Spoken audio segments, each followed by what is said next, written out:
Hi friends, I'm so glad to be back and welcome you all to my channel, Joejay the Explorer. Today we are exploring one of Mumbai's most fascinating coastal towns, Vasai, V-A-S-A-I, Vasai. Vasai is known for its beautiful villages, beaches and Vasai Fort, the historical centuries-old Vasai Fort. Professor, I'm at the Vasai Fort right now and we are going to explore this Vasai Fort first. Then we'll move on to explore the other locations here around Vasai. Okay, so let's go explore this amazing centuries-old Vasai Fort. So friends, this is the location of Vasai Fort. Beautiful location, full of flora and fauna and greenery all around. Friends, the distance from Vasai railway station to this fort, Vasai Fort, is approximately 5.5 to 6 kilometers. Rickshaws, buses and cabs are easily available from the station. Shared rickshaw costs you somewhere around 50 rupees per person, only 50 rupees per person. Otherwise for special rickshaw, I think somewhere around 150 to 200 rupees only. And of course buses are more economical, but you'll have to wait for the bus because the frequency of the bus is very limited. That's why I took a rickshaw, shared rickshaw to this place. So now let's go explore the place. Amazing. Vasai Fort. Now I've just entered the fort premises and you can see the old stone walls and ruins scattered across this beautiful stretch of greenery. The Vasai Fort, also known as Fort Basan, covers a huge area of about 110 acres, which is roughly about 0.45 square kilometers. This is one of the most remarkable historical landmarks near Mumbai, spread across a vast area in Vasai, over 110 acres of area.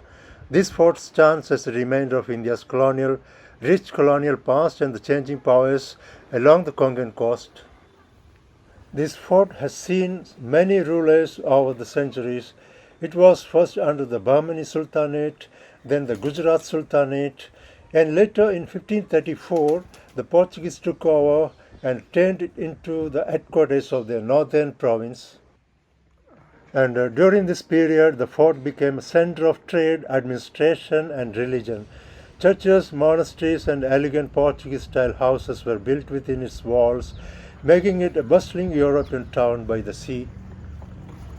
The fort remained under Portuguese control for over 2 centuries, until the Marathas, led by Chimanji Happa, brother of Peshwa Bajirao I, captured it in 1739.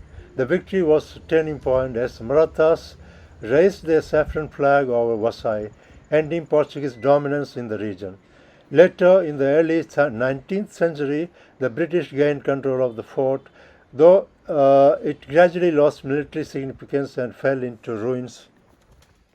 And today the remains of this fort tell stories through their crumbling stone walls, grand gateways and the skeletal remains of churches.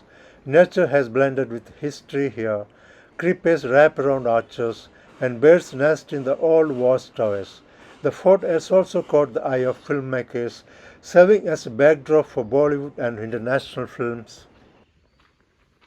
And by the way, friends, I'm not a historian. I've gathered this information from various sources and put it in my own words, okay? And of course, this fort is not just a place of history. It's also surrounded by a stunning natural landscape that makes it a favorite spot for nature lovers.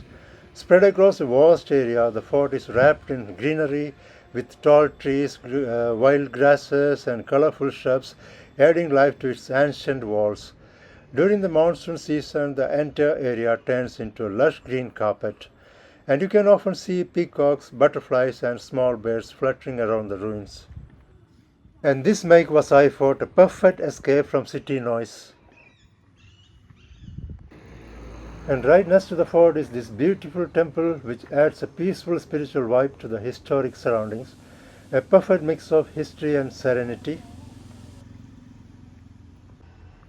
So why does this fort remain neglected despite this popularity as the shooting location for several Bollywood movies and being under the care of the Archaeological Survey of India? And the one reason is its vast area, covering over 110 acres, which makes proper maintenance a huge challenge.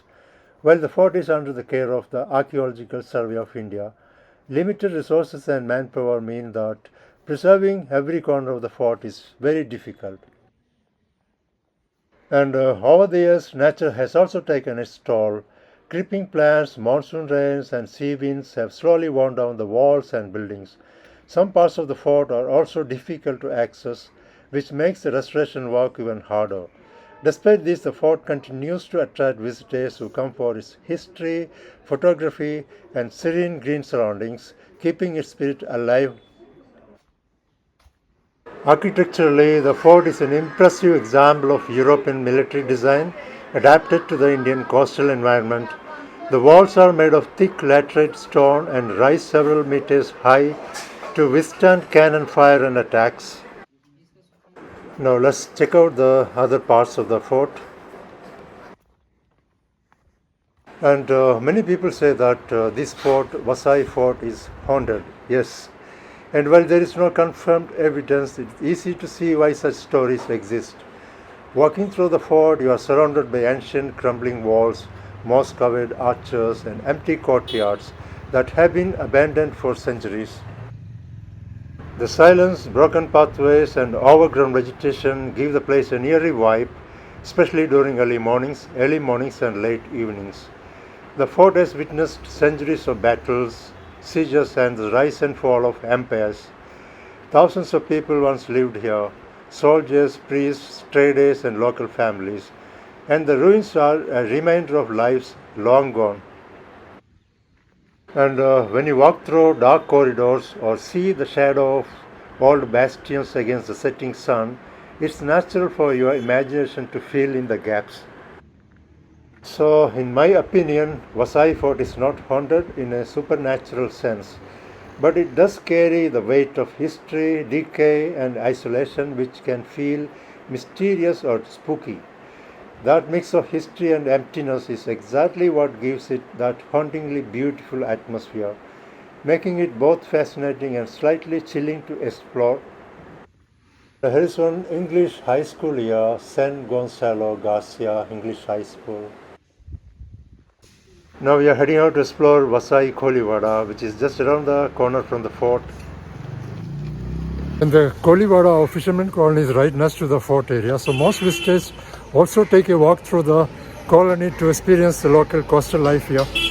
We have to go through this small tunnel to enter the Koliwada or fisherman colony. And of course, this is a hidden gem right next to the Vasai Fort, Vasai Kolivada. As I step out of the fort and through this narrow tunnel, I suddenly find myself in a completely different world, a world full of colors, warmth, and the true coastal spirit of Vasai. The lanes here are narrow but bursting with life. On both sides, you will see brightly painted houses, some blue, some yellow, some green, each with its own personality. These houses belong to the East Indian community, one of Mumbai's oldest Christian groups, whose ancestors lived here since the Portuguese era. And you can actually feel a bit of that Portuguese influence in the way their homes are built, though many of the homes have been modified over the years. And there is a real sense of togetherness here, a reminder of how strong community life once was before city life took over most of Mumbai. Every corner here tells a story. You will notice figures of Jesus Christ, the cross, and Mother Mary, along with small churches that reflect the area's deep Christian roots. Yet people from different communities live here in harmony, giving Vasai its truly inclusive charm. But what's really interesting about this Kolivada is that, unlike most fishing villages around Mumbai, you won't find fishing boats or nets here. That's interesting. And so no smell of fish. The shoreline has changed. I think the reason is the shoreline has changed over the years, and it has become shallow and silted, which makes it hard for boats to go out into the sea. So while their ancestors were traditional fishermen, many people here have now taken up other jobs in nearby towns and cities. Still, they have managed to hold on to their traditions, faith, and festivals that bring the entire village together. Here you can see another statue of Jesus Christ. It's full of statues like this. As I walk through these lanes, I can hear the sounds of church bells in the distance. It's peaceful yet full of life, a perfect blend of old-world charm and coastal simplicity. Now it's time to move out, and on the way I came across this beautiful memorial of Chimanji Appa, the great Maratha general who played a key role in capturing this fort from Portuguese rule. And here you can see the statue of Chimanji Appa here.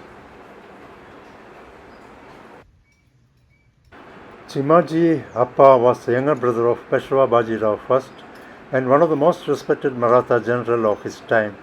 In 1739, after months of fierce battles, he led the Maratha forces to victory against the Portuguese, finally capturing the mighty Vasai Fort. It was a turning point in history, a moment that marked the end of Portuguese dominance in this region and restored the fort to Indian rule. Now I came to this place called Par Naka. Par Naka is about 2 kilometers from Vasai Fort. I'm here to explore our next location in Vasai, Suruchi Beach, Suruchi, Suruchi Beach, which is very close to, Suruchi Beach is very close to Par Naka, that's why I'm here. And this Par Naka is also a popular marketplace in Vasai village. This is the Par Naka market area in Vasai village. It's a very big marketplace in Vasai village, and it's also the main junction here where you can get buses, rickshaws and other vehicles to various parts of Vasai and other suburban areas of Mumbai.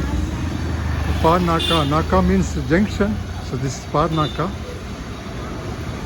So this is Par Naka, the main junction in Vasai village, and you can see all these fruit stalls and various other shops.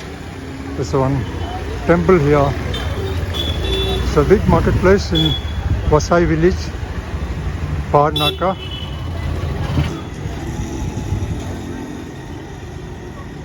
First, before heading to the beach, I think I need to eat something. As I've been starving since morning, I'm really hungry. Let's go eat something now. And I find one restaurant here, Baikana Street. Let's go and check out. So this is dahi kachori, one of my favorite snacks in the evening. So this dahi kachori is my favorite evening snack, one of my favorite evening snacks. And dahi means yogurt, and kachori means kind of a deep fried, crispy, round pastry made from wheat flour, filled with potato, some spices and sweetened yogurt. So yummy, I love it. Okay, now let's go to the beach, Suruchi Beach. So this is the way to the Suruchi Beach. This beach is approximately 1.5 kilometers from this Par Naka. And it's a very beautiful place, so peaceful. See, the sun is about to set now. The time is close to 6 p.m. Amazing, isn't it? Very beautiful place, very peaceful. And these are the mangrove forests you see around here, which help to create a great ecological balance, preventing soil erosion, etc., etc. Now finally made to this beach, Suruchi Beach, and these are the snacks vendors here. This is the beach. Let's go up there. Sun is about to set in few minutes. And this is one of the Suruchi Beach is one of the black sand beaches in Maharashtra. It's not as popular as Juhu and some other beaches in the Mumbai city, like Girgaon Beach, etc. But it's not that popular.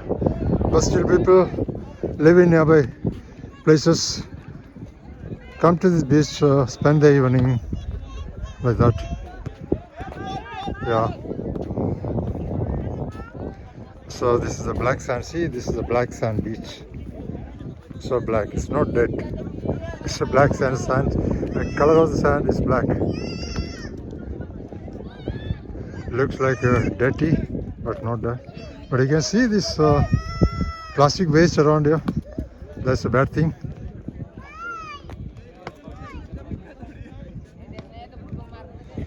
Oh, sunset is happening now. Wonderful. After a long time, I got to see the sunset now. Friends, that's all for now. I'm signing off. I'll see you next Friday at 5:45 p.m. Indian Standard Time, IST. Till then, goodbye. Thank you so much for support. Keep watching my video. Thank you. Bye-bye. Take care.